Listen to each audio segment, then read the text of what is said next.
24 വയസ്സായി. അപ്പൊ ഇങ്ങനെ ഡോക്ടർ അർജുനന്റെ ഈ ഫോറോക്കോട്ട് കൊടുത്തോണ്ടിരിക്കുകയാണ്. അത് കണ്ടിന്യൂസ് ആയിട്ട് കൊടുക്കുന്നതുകൊണ്ട് കുഴപ്പമൊന്നുമില്ല. ഇല്ല, അതെങ്ങനെ ഈ സ്പ്രേ രൂപത്തിലാണോ? അല്ല, ഗുളിയാണ്.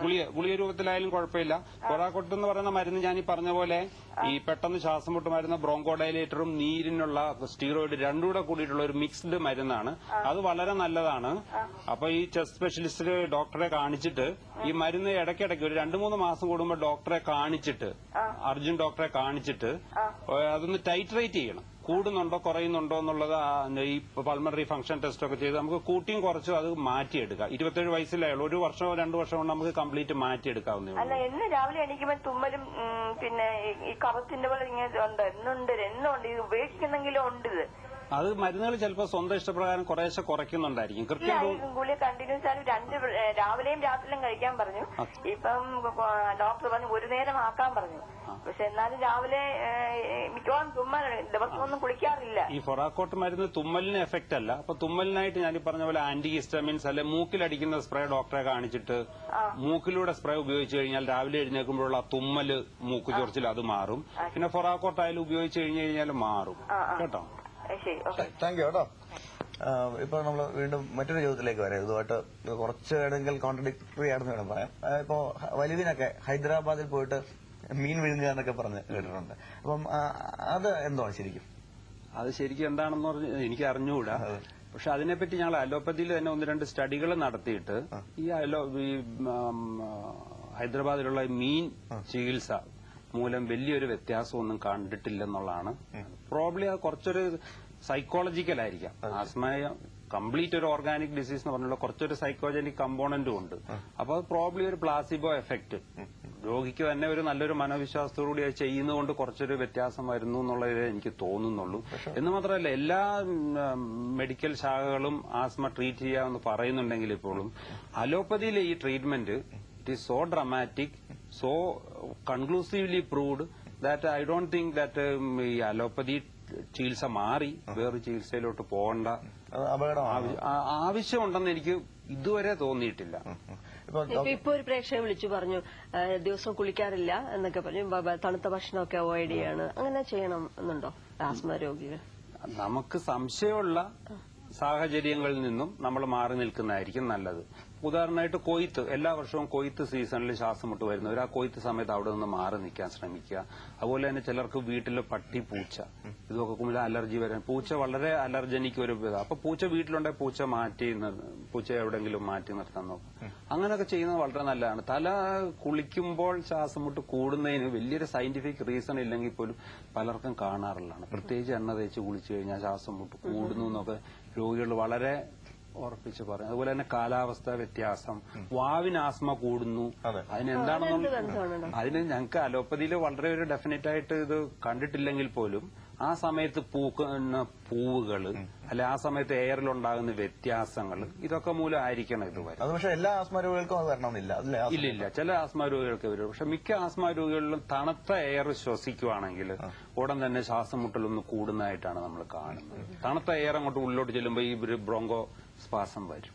നമ്മൾ നേരത്തെ ചർച്ച ചെയ്തുകൊണ്ടിരുന്ന ഒരു കാര്യം, ഡോക്ടറെ അടുത്ത് ആദ്യം ഒരു പേഷ്യന്റ് വന്നാൽ എന്ത് ചെയ്യും? അപ്പൊ അതില് രക്തപരിശോധന ഒന്നും ചെയ്യാറില്ല. അത് വേണ്ട. രക്തപരിശോധന എന്ന് പറഞ്ഞു കഴിഞ്ഞാൽ ഈ ബ്ലഡിലുള്ള ഇയോസിനോഫിൽസ് വേണമെന്നുണ്ടെങ്കിൽ നോക്കാം. പക്ഷെ രക്തപരിശോധനയെക്കായാലും പ്രാധാന്യം ഞാൻ ഈ പറഞ്ഞിരുന്നില്ല, ഈ സ്പൈറോമീറ്റർ വഴി ശ്വാസകോശം എത്രയുണ്ടെന്ന് നമ്മൾ അളന്നു നോക്കുക. ഒന്നതാണ്. രണ്ടാമതായിട്ട് രോഗിക്ക് തന്നെ വീട്ടിൽ വെച്ച് ഈ പീക്ക് ഫ്ലോ മീറ്റർ വഴി എത്രയുണ്ടെന്ന് അളക്കാം. അപ്പൊ അവരുടെ ഈ ശ്വാസകോശത്തിന്റെ പവർ അളക്കുകയാണെന്ന് ഇതിന് ഉള്ളിൽ കൂടെ ഇങ്ങനെ ഊതുകയാണ്. നോർമൽ ആളിന് ഈ പച്ച ലെവൽ വരെ നമ്മൾക്ക് ഊതാൻ ഒക്കുന്നെങ്കിൽ അത് നോർമലാണ്. അതേസമയം ഈ മഞ്ഞയാണെങ്കിൽ ഡേഞ്ചറാണ്.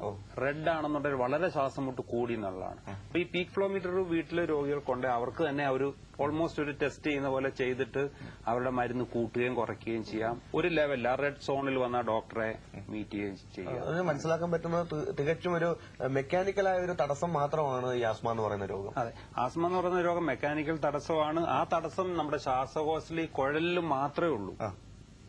ആസ്മ രോഗിയുടെ വേറെ അവയവങ്ങളിലൊന്നും ഒരു അസുഖമില്ല. അപ്പൊ ഈ ഭാഗത്തേക്ക് മാത്രം നമ്മൾ മരുന്നുകൾ എത്തിക്കുന്ന ഒരു രീതിയിൽ ഇപ്പോൾ ഈ ഉള്ള എല്ലാ മരുന്നുകളും, അതായത് ബ്രോങ്കോ ഡയലേറ്റേഴ്സും അതുപോലെ തന്നെ സ്റ്റീറോയിഡ്, ക്രോമോളിൻ എന്ന് പറഞ്ഞൊരു മരുന്നുണ്ട്, ഇതൊക്കെ സ്പ്രേ രൂപത്തിൽ അവൈലബിൾ ആണ്. അപ്പം സ്പ്രേ രൂപത്തിൽ കിട്ടുകയില്ലാത്ത ഒരു മരുന്ന് പറഞ്ഞാൽ നമ്മൾ തിയോഫിലിൻ മാത്രം, ഡെറിഫിലിൻ എന്നൊക്കെ നമ്മൾ പറയുന്ന അത് മാത്രമേ ഉള്ളൂ സ്പ്രേ രൂപത്തിൽ കിട്ടാത്തത്. ബാക്കിയുള്ള നമ്മുടെ അസ്താലിൽ നിന്ന് വിളിച്ചവർ പറഞ്ഞു സാൽബ്യൂട്ടമോള്, ടെർബ്യൂട്ടാലിൻ, സ്റ്റീറോയിഡ്സ് ഇതെല്ലാം സ്പ്രേ രൂപത്തിലുണ്ട്. അപ്പൊ സ്പ്രേ രൂപത്തിൽ നേരിട്ട് മരുന്ന് ഈ അസുഖം ഉള്ള ഭാഗത്തേക്ക് ചെല്ലുക, ബാക്കി പാർശ്വഫലങ്ങൾ സൈഡ് എഫക്ട്സ് ഒട്ടുമില്ല. നേരിട്ട് ചെല്ലുന്നതുകൊണ്ട് എഫക്ട് ഇമ്മീഡിയറ്റ് ആണ്. മറ്റു രാത്രിയിൽ എഴുന്നേറ്റിട്ട് അസ്താലിന് അടിക്കുന്ന ഒരാൾ പറഞ്ഞിരുന്നു, എഫക്ട് ഇമ്മീഡിയറ്റ് ആണ്, സൈഡ് എഫക്ട്സ് ഓൾമോസ്റ്റ് നില്ല്. അത് മാത്രമല്ല ഡോസ് ഒരു 1/20 നേരിട്ട് ചെല്ലുന്നതുകൊണ്ട് ഒരു 20-1 ഡോസ് മതി. ഇപ്പൊ ആസ്താലിന്റെ അല്ലെ സാൽബ്യൂട്ടമോളിന്റെ ആയി കഴിഞ്ഞു കഴിഞ്ഞാലും ബാക്കി ഇതിന്റെ ആയി കഴിഞ്ഞു. ആകെ കൂടി ഈ ഇൻഹേലേഴ്സിനുള്ള ഒരു പ്രോബ്ലം, ഈ കോർട്ടിസോൺ ഇൻഹേലർ ഉപയോഗിക്കുകയാണെങ്കിൽ വായിൽ ചെന്ന് കഴിഞ്ഞാൽ വായിൽ ചെറിയ പൂപ്പൽ വരാം, ചിലപ്പോൾ ഒരു സൗണ്ടിന് ഒരു പതറിച്ചയും വരാം. അപ്പൊ അത് മാറാൻ വേണ്ടിയിട്ട് നമ്മുടെ ഈ സ്പേസറിൽ കൂടെ ഉപയോഗിച്ചു കഴിഞ്ഞാൽ ആ 90% സ്പ്രേയും വായിലാണ് പോകുന്നത്, ഒരു 10% ശ്വാസകോശത്തിൽ പോകുന്നുള്ളൂ. അതാണ് ഈ എഫക്ട് ഉണ്ടാക്കുന്നത്, ആ 10%. ബാക്കി 90% വായി പോകുന്നതിന് പകരം ഈ സ്പേസറിൽ പോവുകയാണെങ്കിൽ സൈഡ് എഫക്ട്സും ഇല്ല. അപ്പോൾ ഇത് ഓൾമോസ്റ്റ് ഒരു വണ്ടർ ഡ്രഗാണ് ഈ സ്പ്രേ രൂപത്തിൽ നേരിട്ട്. ഡെർമറ്റോളജിസ്റ്റ് സ്കിൻ അസുഖത്തിന് തൊലിപ്പുറത്ത് മരുന്ന് പരട്ടാൻ പറയുന്നു.